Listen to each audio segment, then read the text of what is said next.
गर खिश्त अव्वल चून नहद मैमार सुद, अगर पहली ईंट खिश्त ईंट मैमार बनाने वाला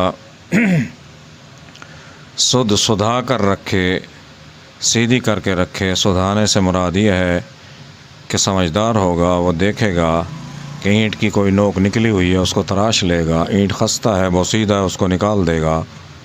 ईंट टेढ़ी है, उसको निकाल देगा। लेवल सही करके उसका रखेगा, सुधा के उसको रखेगा ईंट को।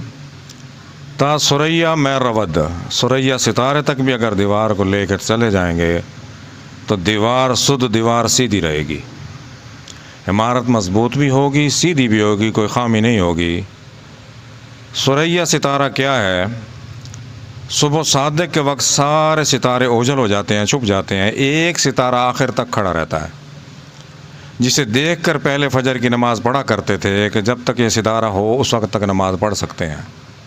उस वक्त टाइम पीस नहीं हुआ करते थे, उसी सितारे को देख के नमाज़ पढ़ा करते थे। आखिर तक, सुबह तक जो सितारा खड़ा रहता है, ये सुरैया सितारा है।